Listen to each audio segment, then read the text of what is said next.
Mungu akiamua kubariki, kichwa kwanza ana problem, lakini God looks at the heart of a man.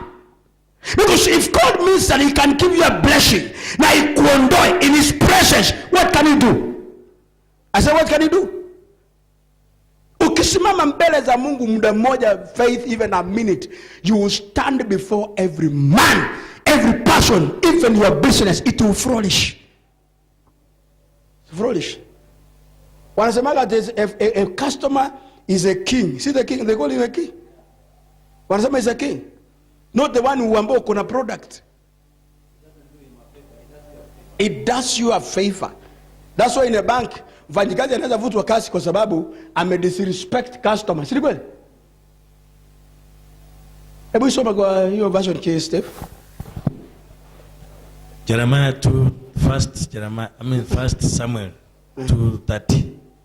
Therefore, I, the Lord God of Israel, declare that although I promised that your branch of the tribe of Levi would always be my priests, it is ridiculous to think that what you are doing can continue. What this version is putting very well, my brother. You are reading it.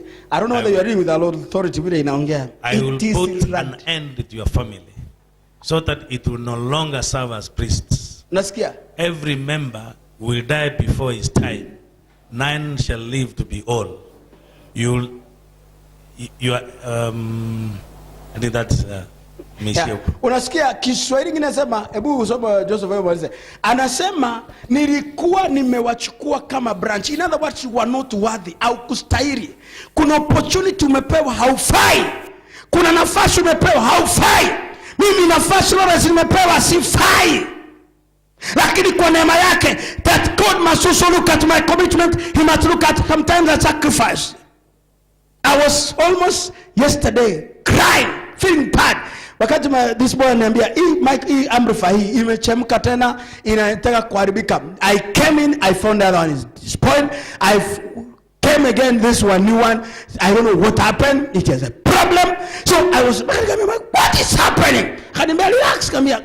How can I relax? Kazi ya Mungu ingie kwa aibu. How can I? Mimi naweza kaaje? How? I can't settle. Ni computer, hiyo computer. Ukiona hiyo mashida iko nayo, I don't know what happened. It crashed yesterday. Even when I was going, nikaita mwenye anakuja kuta. Yani there was multi problems. Since I came, multi problems. Baka nikauliza God, what is it? Why? And you mean nobody can fill it up? Nobody can have it, God, as a burden. Maandiko inasema in Nehemiah cha kwamba when Nehemiah was told that the walls of Jerusalem have come down, he cried and asked, give me the report about what is happening. And yet this man who was staying in the king's palace, mtu anakaa kwa ikulu, mtu anakuwa eka bearer, yani chakula ya mfalme yeye ndiye anaonja kwanza. You are living comfortable. The life of a king depends on you. Unaweza sumbuka na watu wako mchongoi mlemoi. Nehemiah akakuja mbele ya mfalme akapeana wine. That means entertainment. He wanted to entertain the king, but the king was very disgusted. Akamuuliza why? Kwa nini akamwambia ni nini kinaweza nifanya nifurahie? Ni nini kinaweza nifanya niwe excited? Ni nini kinaweza nifanya nifurahie nikiona vitu za Mungu zinahangaika? Nasikia kuta za Jerusalem zimeanguka. Na kuna watu Tobia na pia na Sanballat ambaye pia walikuweko na bado wana discourage Nehemiah. And what happened even in the church? You find people who are supposed to encourage when things are not going. They are supposed to, because even when we are organizing a meeting, the meeting is coming next week. Ile mkutano uko ifanyike inakuja next week. Ikaambia mama juzi, uliza Faith, what are the progress? No single progress. Kai nakuuliza go. Why? How? Why should this thing happen like this? Why? And God told me, the honor you have over my house, I'll honor you. Nikaambia Mungu, give me grace that I can be able to understand. Nini heshima? Nini naweza heshimu duniani kuliko Mungu? Bwana Yesu asifiwe sana. Ni nini naweza? Because when you have children, when you have work, when you have everything, what can you honor more than God himself who gives life? Unasikia vile alimwambia Saul? Alimwambia nyumba yako na ipotelee na hakutakuwa na mtu mwenye umfi katika hiyo nyumba. Yani anasema maisha yao ikatikie hapo. Kama ni biashara basi ikatikie hapo. Hakuna atakayekuwa. Akasema nilikuwa nimekuahidi. Hebu rudia Steve hiyo andiko. Nilikuwa nimekuahidi. Nilikuwa nimekuahidi. Douglas atawaambia testimony niambia hapa. Niliwahi kumwambia mara kadhaa, mara kama 4. Douglas amesurvive kuvutwa mara the last one. Nilianza kumuita December. No, November. Lakini unajua kwa sababu mtu umekalia kiti, mimi ni manager. Pastor anasumbua. When things happened, he will give you the testimony of this. As he has learned. And let me tell you the truth. You can never dishonor God. And the God comes in to honor you. Lakini nikamwambia God made true. And God showed me. Nikiambia Faith ikikuita kitu nikuambiage. Mungu akwage wazimu kuniambia habari zako kama hana haja na wewe na hana haja na mimi kuwa pamoja na wewe. Hana haja. Hakuna haja ya Gladys. Hakuna. Mungu hawezi kukutokea ambie mtu kitu fulani who cannot be able to go. I told this guy, even the other brother, I told them in advance, and I said in advance. Nasema kuna kipindi atawapatia ushuhuda. Yeye mwenyewe Douglas atawapatia ushuhuda. Hata wakati alikuwa anatoa tight continuously akafika mahali fulani, akakata. No tight, no nothing. Hata hakuna. Juzi aliniambia hapa kwa ofisi, almost cut but nikasema ni mkaa Mungu, nikaambia Mungu watoto wa na nilikuwa nimewaita wote familia yote, nikaambia huyu Steve, nikaambia jamii ya Faith roho ya aibu imegonga mlango na itawasambaradisha, mtagonganisha mpaka nikawaambia Faith, maana mama yao aliwacha mikononi mwangu hapa kwa ofisi. And I told them, hata huyu brother Moses mwambie, he may think that you can never live. Huwezi acha gap mbele za mtu wa Mungu kabisa. Dangi alikuwa amepack mpaka bag, si ndio? Arudi Nakuru kwa sababu yeye alikuwa ameitwa aende kuvutwa kazi. He stopped paying his tithe. He stopped cleaning, just like that, mara moja. But before then, those are 3 incidents. You guys, you may not know. The second one, roho ile ilifanya ilipiga mama yake, ilikuja kumpiga yeye. Mnakumbuka mama yake alistopishwa kazi for 8 months, tukaomba hapa 4 days. Ilikuwa 4 ama 3 mami? Tukakaa kwa kanisa hapa tukiomba na kufunga for 4 days. Mama yake akarudishwa kazi baada ya miezi 8. Akasema chochote kile Mungu atakaponiongezea na kunibariki, I'll give the church, and she never did anything. She disappeared. Hiyo ableja akaenda nao. Steve, sidikwambia? Did I call you? Nikakwambia kuna roho ya aibu inakuja katika nyumba yenu. Imepingilizwa hivi. Did I call you? Nilikwambia? That was last year. So there is nothing that God can do without informing his people. Inform what? Therefore, I, the Lord of Israel, I, the Lord God of Israel, declare that although I promised, although I gave a promise, that your branch of the tribe of Levi would always be my priests, it is ridiculous to think that what you are doing can continue. I will honor only those who honor me, and I will despise those who despise me. I'll put an end to your family, so that it will no longer serve as priests. Every member will die before his time. None shall live to be old. Ayo maneno mnaisikia, hebu isome Joseph Life kwa Kiswahili tena, maana kwa Kizungu tumeisikia, tuisome kwa Kiswahili. Usikie kwamba passion ya kufanya shughuli za Mungu, heshima kwa Mungu, kwa sababu laana ya Mungu Faith ikija juu yako, hakuna maombi inaweza kuizuia laana ya Mungu. Ya Mungu ikikuja, inakuja mpaka ikumalize totally. But my brother Doug survived an inch. Na yeye mwenyewe anasema yeye ndiye alijipatia judgment before the disciplinary committee when they called him, all the HR headquarters. The first time Doug was demoted, we prayed with him here. How many months did you survive? Just during that time of demotion, 6 months. Nobody knew here. We prayed with him.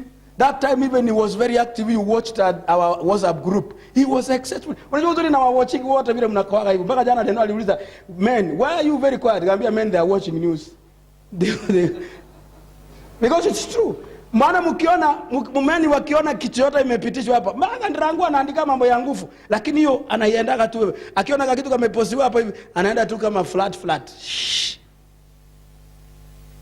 It was very active. When we prayed, God by his miracle, because a branch Dagi was working, everybody alikuwa anapitia hapo, ana branch, anavutwa, anaenda forever.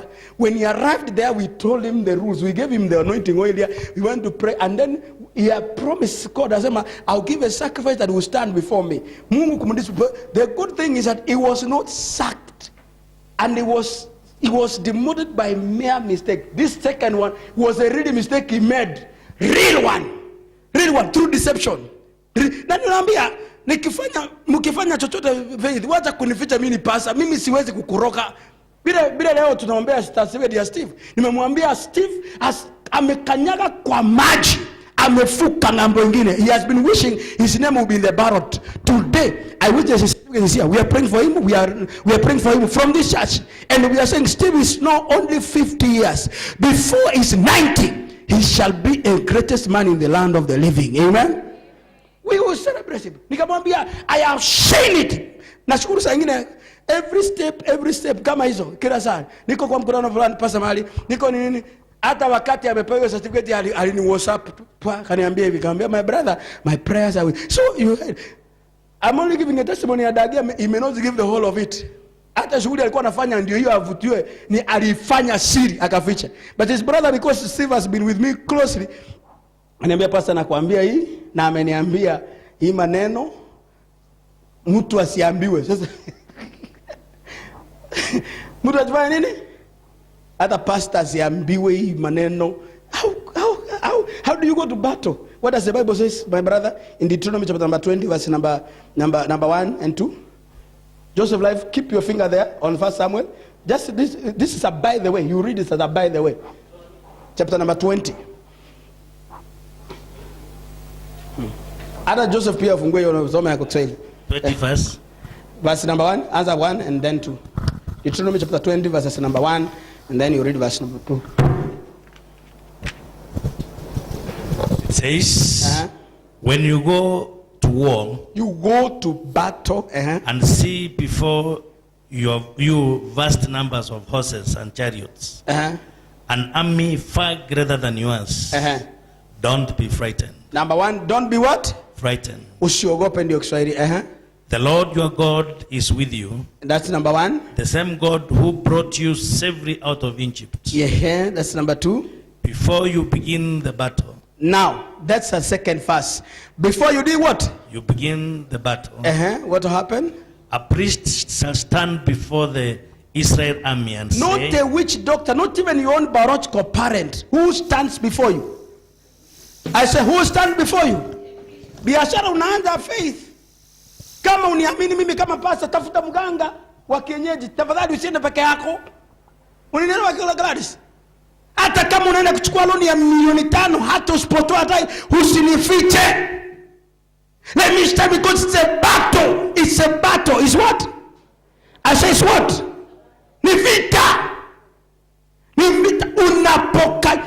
Before, every day version yako Steve, that puts very well. Before you step out for fight. When you go to war, and see before you vast numbers of horses and chariots, an army far greater than yours, don't be frightened. Number 1, don't be what? Usiogope. Number 2, the Lord your God is with you. The same God who brought you safely out of Egypt. Yes. Before you begin the battle. Now, that's the second phase. Before you do what? You begin a battle. Unajua hata biashara mami ni vita. Si ni kweli? Kuna mtu anamkaa kutoka kwake anakuja kwako ati lazima anunue kwako. Kuna client who works your office that you know today he must come. No. It's a prayer that is anybody buy anything from your uko sure ati atanunua kutoka kwako? Before you now you start a battle. Go on, Steve. Before you begin the battle, Uh-huh. a priest shall stand before the Israel army and say the following words. Listen to me, all you men of Israel. Amen. Don't be afraid as you go out to fight today. Number one, don't be afraid. Ndio niliambia sasa, nikamwambia wakati unaenda umeanza kazi za biashara hii ya manguo, usiogope wale wako na mabotiki, usiogope wale wako kwa mashed, usiogope wale ambao ni wakubwa. Number one, usiogope. Number two, you are going out of the country. Don't ask where you get the money from. Usiulize pesa. Is God on your side? God what? I say, is God on your side? Number one, you must respect and honor God. If you honor God, how do you honor God? Through his priests. Wale ambaye amewateua, they should step forward and speak. They do what? They speak. So, ndio wale wengine mko hapa, every progress you make it easier. Unaniambia pastor anafanya kitu fulani. When Dennis was going home, for example, kabla hajavamiwa na wakora wale karibu wamuue, when he was going home, I was not around. Akanipigia simu, I was in Kisumu in a meeting, I think. Nikamwambia chukua anointing oil, shika kwa mkono, na ukifika kwa ground kule nyumbani kule kwenye unajenga nyumba, chukua hii mafuta na mwaga kwa hiyo and speak a word of this na that land. Even there's a testimony Dennis was giving us. Nikamwambia msipatie ushuhuda wewe na faith kwa ofisi. You people give people. Shamba alikuwa ameapproach another person, ni cousin yako Den? Yeah. Ametamania. They came to approach him so that he can buy. Nikamwambia, sasa wakati ule imagine those attacks Dennis went through, mtu anaiona kama ni rahisi? Mtu anaweza beba panga hivi kuja kucheka na wewe? Nauliza, mtu anaweza beba panga kuja kusubiri na wewe? Ikikuja kwa bahati mbaya basi kama alikuwa anakuchezea iweze kukata. Then that mark, he said. But now, what saved him? Because he saved in one way that he said, this is what I am doing. This is how I am going. This is what I am about to do. You can't hide. Because, for example, my prayer, it is God to make everybody in this church great. Is it true? I say, is it true? Our prayer is not that our brother Steve apite kwa kura peke yake. We want him to go and go and go. Not only now the county assembly speaker, not even the national speaker, even the president of this country, he has what it takes. And I know by God's grace, anything is possible before God. I say it's possible before God. Nikiambia deno kwamba I want you to be a billionaire, I mean it from my heart. I'm not a witch. I mean it from my heart. I mean it from my heart. So when we talk to my brother Doug, tukamwambia hata ndugu yake Steve ndiye alikuwa anamkumbusha kila siku. Unajua once umefika mahali umekaa umetulia, unaona hakuna matatizo, unasema hiyo ni maneno ya kina pasta wanakuwa na mambo mengi. Wacha ni relax. Wakati alipopewa nduki ya kwanza, akaitwa disciplinary. So ulikuwa unapita hapo Doug ukiwa umetetemeka kabisa. We prayed. Tukamwambia Mungu, watu wanavutwa kwa hiyo branch. You will survive, but you will learn a lesson. Bwana asifiwe sana. You were demoted for how many months, Doug? 6 months. 6 months kabisa akaondolewa kufisi, and now it become a shame. You people ambao umekuwa juu yao as a manager, you are told go. Si watu mara nyingi wana resign. Mtu akifikia hiyo. Akakuja bali nikamwambia take courage my brother. God will take you through the same. The same too. Was it a month ilikuwa mwezi ama baada ya mwezi mbili, Mungu akaniletea yeye kwa ndoto, God coming to honor him. Did I tell him? Sasa yako ameregeshwa. Mungu akaniletea kwa ndoto. I woke up in the morning, I told my wife about the same thing. Nikaamka nikapigia brother yake nikamwambia ndugu akuja, I want to pray. That time he came. Unajua wakati umempata matatizo mengi unakuwa mnyenyekevu sana, ama ni aje? Amesema kweli, si ndio faith? Si hata wewe ukipigwa ndio unakuwa umenyenyekea unakuja church kwa tena saa 12, saa 1 wewe ndio unakuwa kwa, si kweli? Wakati mambo iko sawa hivi baada ndakuja nimeenda kuona shemeji. Vile unajua umeingia roho ya Kiruya. Naenda shemeji Kaptembwe. Tena unapitia hapo ukisalimia church kwa matatu. Bwana Yesu asifiwe. Anasema before you step into the battle. I feel this one because the Bible says those who honor me. Hebu soma hiyo Samuel Those who honor me and I'll honor them. Wale wananiheshimu nitafanya nini? Tawaheshimu. 2:30. Kwa sababu hiyo Bwana Mungu wa Israeli asema, ni kweli nalisema ya kuwa nyumba yako na nyumba ya baba yako itakwenda mbele zangu milele. Lakini sasa Bwana asema, jambo hili naliwe mbali nami. I say, kwa maana wao wanaoniheshimu nitawaheshimu, na wanaonidharau sitawahesabia kuwa watahesabiwa kuwa si kitu. Yani watu bure sana. Endelea the next verse.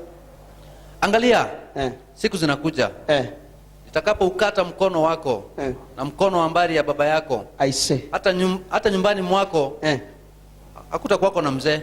Unasikia? Nitakata mkono wako. Maana ya kukata mkono wako ni kukata the source of your living. Mtu akikukata mkono, si ndio? Mtu akikuibia unaambiwa ati umekatwa mkono, si kweli? Mtu amekukata mkono, si true? Ama ni aje nani? Wakati mnafanya kazi ya kujenga hivi, mtu akiumia mkono anafanya kazi? Mtu akikuibia pesa yako mama, zenye ambayo ilikuwa ni capital ya kufanya biashara, sio ni amekukata mkono, si hauna kitu? Si kweli? Mtu amekukata mkono, anasema nitakata, na yani nitakukata. Mungu anapimaga kila mtu kutoka level moja mpaka nyingine before he trust, because we are here. We are here. Jana ule mwindi rafiki yako akaniambia, Bishop, mimi najua kazi yenu ni kuhubiri. Wale mapasa nimeona wamekuja kuuza magari, wengine biashara, nimeona vile wanasumbukaga, wanahangaikaga. Mtu anakuwa mpaka na high blood pressure. Akasema biashara hii ni card. Akaniambia biashara ni card. Unadanganya, unachanganya watu, unadanganya, unachanganya watu. Akaniambia, Bishop, you can't do this kind of business. Kamwambia, I have never desired, but I stand to be in the house of God to serve him forever. Somebody say amen. Bwana Yesu asifiwe. Anasema, be far from me. Far from me. Because those who honor me, hii fashion ya Steve nimeweka vizuri. Those who honor me, I'll do what? I shall do what? Those who honor me, I shall honor them. But those who dishonor me, this what?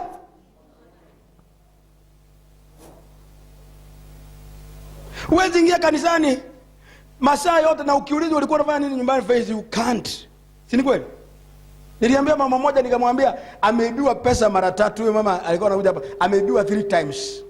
Nikamwambia, ati unajua pastor, kanisani ni mbali sana. Nikampatia mfano ya Faith na mtoto wake anaweka kwa Mungu. Nikamwambia Faith anatoka mahali penye watu wakwaange wanaishi. Tena kunaitwa mashini. Ziu mashini na mashini kitu gani? Nikamwambia anafika mjini, anaweka mtoto kwa mgongo na anatembea. Na you are not going to be paid. Hawendi kwa kwenda kufanyishwa biashara, is it true? Kama ndirangu alijifundisha aendi biashara, tulikuwa tunamaliza ibada ya kwanza mara moja. Ulikuwa unauza nini ndirangu? Tell me the truth. Ulikuwa unauza kitu? Si unapiga miayo mpaka saa 8 ndio unaanza kuuza, si kweli? Ile masaa umeepa ibada huwezi uza hata tongoro. You can't. And that's why in the demonic world wamepanga, wanatengeneza njia ya kufanyisha Wakristo kazi kila Jumapili ili wawaondoe katika kumwabudu Mungu. Wamuondoe mtu. Asikue mtu anaweza. Anasema iniondoke mbali. Hebu soma hiyo Deuteronomy Kim. Kumbukumbu la Torati sura ya 20 aya kwanza na pili. Alafu tunataka kumaliza tu. Kumbukumbu la Torati 20. Utokapo kwenda vitani kupigana na adui zako, na kuona farasi na magari na watu wengi kuliko wewe, usiwaogope. Kwa kuwa Bwana Mungu wako yupo pamoja nawe. Kwa kuwa Bwana Mungu yupo pamoja nawe, aliyekukweza kutoka nchi ya Misri. Na iwe msongeapo mapiganoni. Msongeapo wapi? Mapiganoni. Kuhani na akaribie na kusema na watu. Unasikia? Kuhani na akaribie. Kuhani afanye nini? Na akaribie na kusema na watu. When you keep on informing us kila saa. Hebu leta certificate yako Steve. When you keep on informing people every step, because niliwaambia kama kanisa we are now mandated to pray for our brother. Why? Because niliwaambia kura ni uchawi, ni uganga, ni ushetani, si ni kweli? Watu wanatafuta watu kwa bidii, unaweka posters, wanachukua posters, wanawekelea uganga, zingine wanapeleka, wanachoma hiyo jifu, wanachukua wanamwaga kwa mto, wanachukua, they take your posters, wanachukua posters zako zile umeweka, one was found, wanachukua zile posters mtu ameweka, yani. And when that guy was giving a testimony, and ni ukweli ati huyo mtu alisambaratika, huyo mwenye alikuwa anatafuta alisambaratika. Wanachukua hizo posters, wanaenda wanasipeleka, wanachoma. Baada ya kuchoma, wanachukua hiyo jivu, wanaweka kwa fast moving river, inaenda. You look very promising, yani you are promised, lakini in the process una discover you are making and progressive. And that's why we say any progress that we make, any business you want to enter into, my friend, don't hide it from us. See feature. Anasema unapokaribia mapigano. Sasa hivi kura zinafika. That's why we are praying for our brother, because we want to believe. Mimi nimemwambia he has ever desired from the year 2002 to date. He has wished.